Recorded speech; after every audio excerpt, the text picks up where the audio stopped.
부하, 부반 가족 여러분 반갑습니다. 부반입니다. 부의 바나다. 방금 종이 보셨죠? 정말 축하할 일이 있습니다. 3월 첫째 주부터 지금까지 한 달도 안 됐는데 구독자분이 무려 400명 넘게 늘어났어요. 며칠 전에 올렸던 근로장려금 총정리에 대한 영상이 떡상을 했습니다. 그 떡상한 결과 많이 구독을 해주셨는데요. 구독자분들께 진심으로 감사드립니다. 앞으로 더 좋은 영상 보여드리도록 하겠습니다. 제가 마음 깊이 담아서 인사 한번 올릴게요.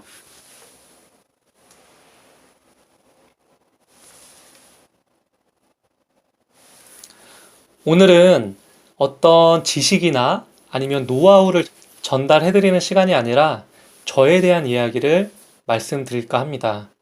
제가 얼마 전에 서울에서 13년 동안 살면 과연 성공할 수 있을까? 라는 영상을 올렸었는데요. 그 영상을 잘 보니까, 그럼 내가 과연 성공했나? 제 개인적으로는 성공했다라고 생각을 하고 있거든요. 그러면 이제 저와 같은 길을 걸어갈, 시골에 살다가 서울에 올라와서 살면서 돈을 좀 모으려고 다 서울에 올라오는 거잖아요. 근데 생각처럼 서울 생활이 만만치가 않습니다. 그래서 서울 생활할 때 어떻게 저보다 더 많이 성공할 수 있을까? 그 노하우를 조금 알려드리면 좋을 것 같아서 오늘 영상 찍게 됐습니다. 제가 13년 동안 살면서 자산 7억을 모은 비밀 궁금하시죠? 오늘 그 첫 번째 비밀을 말씀을 드리겠습니다. 끝까지 영상 시청해 주시면 감사하고요. 잘 따라오세요.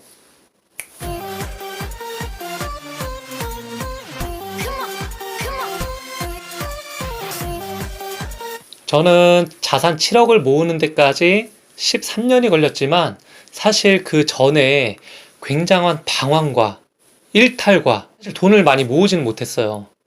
근데 그 어려운 상황에서도 포기하지 않고 열심히 살면서 또 지금의 좋은 배우자를 만나서 아기도 낳고 또 2017년도부터 제가 투자의 눈이 확 띄었거든요. 그래서 그때부터 부동산 투자, 주식, 스토어, 여러 가지 지금 유튜브도 하고 있는 것처럼 여러 가지 이렇게 노력을 하다 보니까 자산이 많이 형성이 되고 있습니다. 앞으로 더 가야 될 길이 많겠지만 지금 저보다 더 젊으신 분들은 저와 같이 좀 약간 그런 방황들을 하는 시간들을 좀 줄이고 열심히 돈을 모아 가실 수 있도록 노하우를 좀 알려드리고자 영상을 찍게 됐습니다. 첫 번째 비밀은 바로 이것입니다. 네, 자동차인데요. 자동차라고 또 이야기를 하니까 굉장히 의아하실 것 같아요. 돈 모으는데 자동차가 뭐? 라고 생각하실 수도 있는데 맞습니다. 저는 서울에서 13년 동안 살면서 또 지금 제 나이 37살 먹으면서까지 그리고 또 애가 또 둘이 있는데 아직 자동차가 없습니다. 남자라면 모두들 이 로망이 있잖아요. 자동차에 대한 로망. 사실 저도 그 로망이 있었거든요. 근데 꾹 참고 아직까지 차를 구입하는 걸 좀 미루고 있어요. 과연 왜 제가 자동차를 사는 걸 미룰까요? 답은 바로 여기에 있습니다. 답은 바로 기회비용입니다. 기회비용이라고 하는 것은 내가 뭔가를 포기했을 때 그 포기한 것 대신에 얻을 수 있는 비용을 바로 기회비용이라고 하죠. 저는 자동차를 포기함으로써 얻게 되는 여러 가지 금전적인 이득들이 있었어요. 자동차를 구입할 때 크게 두 가지로 나눠서 생각해 볼 수가 있는데 첫 번째는 자동차를 구입할 때 드는 비용이 있죠. 두 번째는 자동차를 구입하고 나서 유지하는 비용이 들어가게 됩니다. 여러분들은 그냥 차를 사서 한 달에 요즘에 다 할부로 사니까 할부 내고 기름값 내고 그게 얼마나 돼? 한 달에 많아야 한 20만 원, 30만 원 될까라고 생각할 수도 있지만 오늘 지금 제 이야기를 들어보시면 엄청나구나 라고 생각하실 수 있을 것 같아요. 일단 첫 번째는 자동차를 구입할 때 드는 비용이 있겠죠. 근데 자동차도 종류가 굉장히 여러 가지잖아요. 여러분은 어떤 종류의 차를 구입하고 싶으신가요? 저는 마음 같아서는 람보르기니를 구입하고 싶어요. 람보르기니. 모두의 꿈이죠. 슈퍼카. 람보르기니를 뭐 인터넷에 검색해 보니까 우루스라는 차량이 그냥 평균 가격이 2억 5,600만 원 정도가 된다고 해요. 근데 지금 제 상황에서 아니면 여러분들 대부분 상황에서 이 차를 살 수 있나요? 없죠. 그럼 좀 눈을 낮춰서 그랜저 어떠세요? 그랜저. 그랜저도 네이버에 한번 검색을 해보니까 한 중간 가격 정도가 2020년 그랜저 하이브리드 모델이 한 중간 가격 정도가 3,700만 원 정도 해요. 물론 이것도 대출 받으면 살 수는 있겠죠. 그치만 그 대출 나가는 비용들 생각하면 또 무시를 못하니까 제 사정에서는 이것도 좀 무리인 것 같더라고요. 그래서 한 단계 좀 눈을 낮춰보면 K5는 어떠신가요? K5. 제가 차 렌트할 때 K3, K5를 좀 많이 빌리는데 뭐 승차감 나쁘지 않고 뭐 안에 공간도 뭐 널찍하고 괜찮은 것 같아요. K5는 얼마 정도 할까요? 20년 K5 하이브리드 차량이 중간 가격이 한 2,600만 원 정도 하는 것 같아요. 자, 2,600만 원 정도면 괜찮은 것 같습니다. 이걸로 구입했다고 칠게요. 자, 그러면 구입 비용이 한 2,600만 원 정도가 들어가요. 뭐 개인적인 사정에 따라서 더 낮은 차량을 사야 될 수도 있고 아니면 더 높은 뭐 더 좋은 차량을 살 수도 있겠지만 일단 저는 K5로 한번 정해 볼게요. 두 번째는 세금을 내야 돼요. 자동차를 구입하게 되면 등록세랑 취득세 이 두 가지 세금을 내야 되는데 취득세는 구입 차량 가격의 2%, 등록세는 5%, 그래서 총 7%가 들어갑니다. 그냥 한 2천만 원으로 차량 가격이 2천만 원으로 그냥 생각을 하고 7%면은 140만 원의 세금을 내야 됩니다. 그리고 세 번째, 보험을 또 가입해야 되겠죠. 자동차 보험은 내가 나이에 따라서 그리고 사고 이력에 따라서 많게는 3배에서 5배까지 보험 가격이 차이가 난다고 해요. 근데 저 같은 경우는 얼마가 나올지 모르겠는데 일단 친구들한테 좀 물어보니까 1년에 한 100만 원 정도 나온다고 생각하면 될 것 같습니다. 그러면 구입할 때 비용이 차량 가격 2천만 원 정도, 그리고 세금 140만 원, 그다음에 보험료 100만 원 정도로 생각하시면 될 것 같아요. 두 번째는 차량을 구입하고 나면 유지되는 또 관리하는 비용들이 있죠. 이것도 한번 말씀을 드려볼게요. 차를 일단 사고 나면 새 차나 뭐 중고차 사실 거잖아요. 내 집 앞에 차가 있어. 좀 약간 어깨도 뽕을 쭉 올라가고, 그 다음에 주말 되면 밖에 막 나가고 싶을 거예요. 그리고 회사 갔다 오면 마트 가서 장도 보고 싶고, 뭐 가까운 데라도 가서 맛있는 거 좀 먹고 싶고, 특히나 여자친구가 있으시다면은 매일매일 데이트 할 때 차를 갖고 가야 되죠. 자, 그러면서 들어가는 비용이 있을 텐데, 첫 번째는 주유비와 교통비가 있습니다.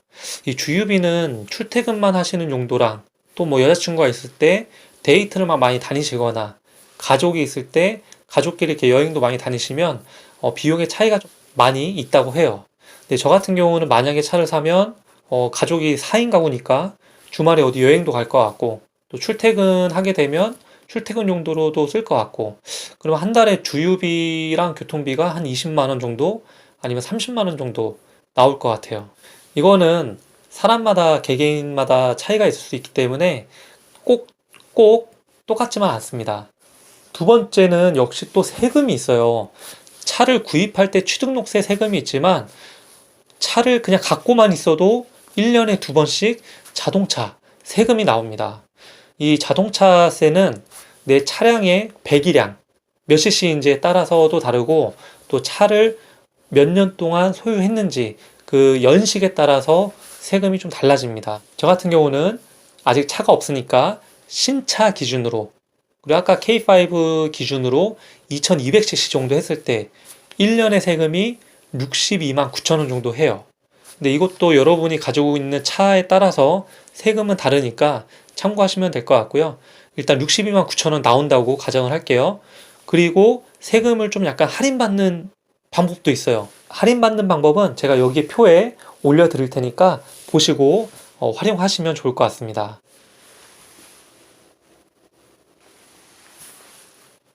차를 가지고 있으면 사람도 나이 들면은 몸이 아프기도 하잖아요. 또 갑작스럽게 다칠 때가 있어요. 차도 마찬가지죠.